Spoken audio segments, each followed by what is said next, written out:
जो हमारे पंडित जी बोलेंगे, बाल कटाना है तो बाल कटाएंगे, बाल बढ़ाना है तो बाल बढ़ाएंगे, तो वे कहेंगे राइट पैड से निकलना है तो हम राइट पैड से निकलेंगे, आज नहीं निकलना है हम नहीं निकलेंगे। अखिलेश जी वो ब्राह्मणों के वोट लेने के लिए ये चिपली चिकड़ी बात कर रहे हैं। उनके साथ, उनके समाज के साथ कई हादसे हो गए, फिर भी उनको राष्ट्रीय सांस्कृतिक ग्रंथ रामायण याद आ रहा है। अखिलेश जी रामायण को पढ़ लो, अरण कांड का 33वां दोहा है, सापत ताड़त पुरुष कहनता, विप्र पूज गावे असंता, पूजे विप्रशील गुणहीना, सूदन गुणगन ज्ञान प्रवीणा। तुम्हारे लोगों का अभी कुछ दिन पहले तुम्हारे जिले में चुट्टा उखाड़ा गया, आधे सर के बाल मूड़े गए, पंडितानी के पेशाब से पवित्र किया गया, मालूम नहीं है? उसी ग्रंथ की देन है।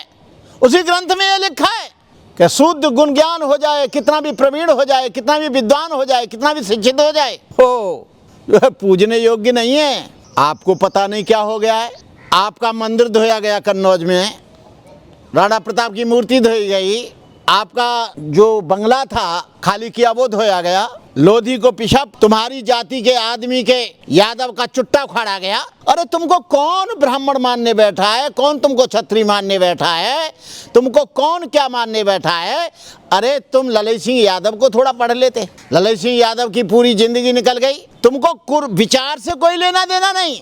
तुम चाह रहे हो कि जल्दी मैं मुख्यमंत्री बनूं, और मुख्यमंत्री भी तुम बन गए थे तब भी तो तुम्हारा बंगला धोया, मुख्यमंत्री बन गए फिर भी तो मंदिर धोया, मुख्यमंत्री बन गए फिर भी तो, या अमीर गरीब हो सकता है, गरीब अमीर हो सकता है, लेकिन ब्राह्मण शूद्र नहीं हो सकता, शूद्र ब्राह्मण नहीं हो सकता।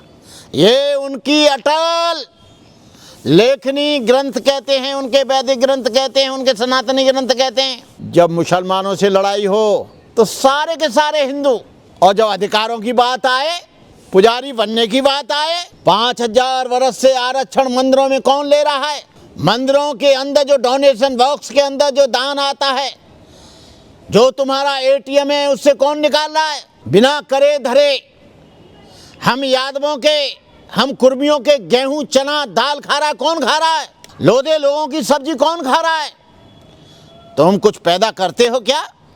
मतलब हमारी सब्जी खा लोगे, आटा खा लोगे, दाल खा लोगे, चीनी खा लोगे, गुड़ खा लोगे, घी खा लोगे, उसके बाद हम शूद्र हो जाते हैं।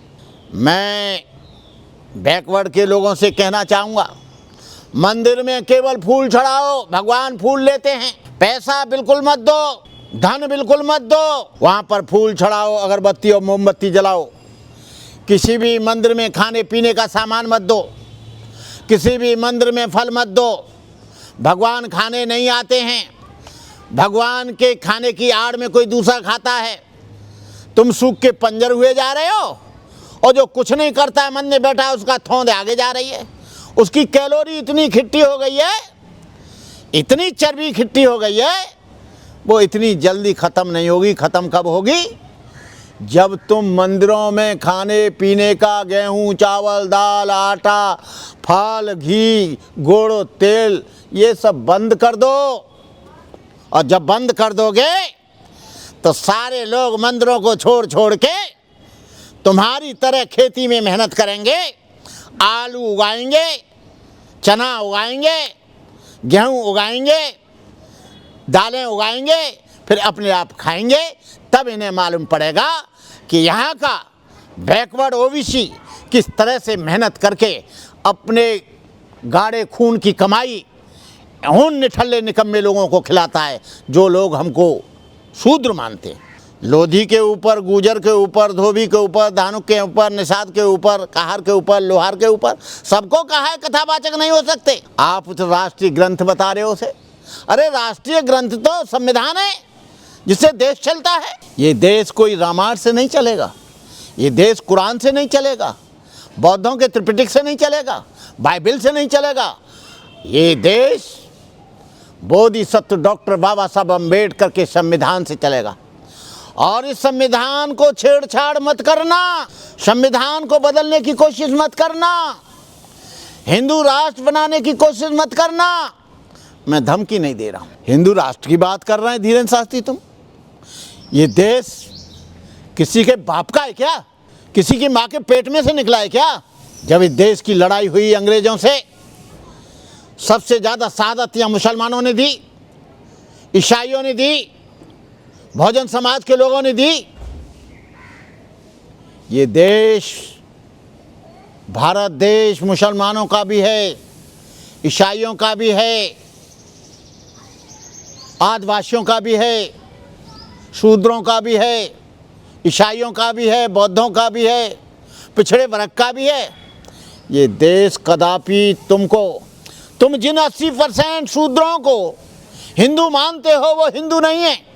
यदि वो हिंदू होते तो उनके साथ भेदभाव नहीं होता, उनके साथ अत्याचार नहीं होता, जातिगत आधार पर उनको अपमानित नहीं किया जाता, जातिगत आधार पर उनको प्रताड़ित नहीं किया जाता। लेकिन वो भगवान से बात कराते हैं, भगवान से आपकी अर्जी लगवाते हैं पुजारी। अच्छा, भगवान की अर्जी लगाते हैं, भगवान से बात कराते हैं, कौन पकड़ाते हैं? धीरेन्द्र शास्त्री। लेकिन अर्जी इस बात की नहीं आती कि 500 कुंटल बारूद लेके यहाँ पर आतंकवादी घुसे आए, उसकी अर्जी नहीं लगाते हैं। उसकी मालूम नहीं, पुलिस को सूचित नहीं करते, उसकी अर्जी नहीं लगाते। कहाँ पर ये पर्चा लीक होगा, किसने पर्चा लीक किया है ये नीट का, उसकी अर्जी नहीं लगाते। वो सारी चीज़ों की पर्ची निकाल देते हैं, लेकिन इस बात की पर्ची नहीं निकालेंगे कि नीट का पर्चा कैसे लीक हुआ, नीट का पर्चा किसने बेचा। जो एग्जाम बच्चों के जो मेहनत करते हैं, जो परिश्रम करते हैं, जो बेचारे लड़के, और वो पर्चा लीक होकर ऐसे निठल्ले निकम्मों के बच्चे निकल जाते हैं जो बिल्कुल अध्ययन नहीं करते हैं।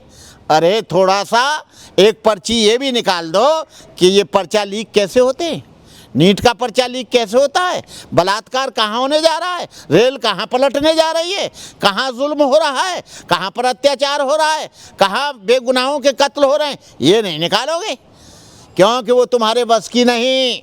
साइकोलॉजिकल भाषा ऐसी बोलते हो जो उसमें दो एक बात सच निकल आती है। लोग सोचते हैं कि बाबा जी बड़े पहुँचे हुए हैं, बाबा जी पहुँचे हुए हैं, भक्तों से कहते हैं तुम्हारी रक्षा भगवान करेंगे, और बाबा लोग जड़ श्रेणी और 22 श्रेणी की स्वच्छा लेके घूम रहे हो। मतलब इनकी रक्षा, जिन पे कुछ नहीं है उनकी रक्षा भगवान करेंगे, और तुम्हारी रक्षा यहाँ के शैडो करेंगे, यहाँ की पुलिस करेगी, यहाँ की फौज करेगी। अरे बाबा लोगों, इस नाटक को बंद करो। तुम कोई बाबा फाबा नहीं हो। अरे बाबा हम हैं जो कोई फौज नहीं रखते, कोई हथियार नहीं रखते, कोई हम मरने की चिंता नहीं करते। तो मरने का डर सबसे ज़्यादा बाबा लोगों को है जो अपना पुलिस और फौज लेकर चलते हैं।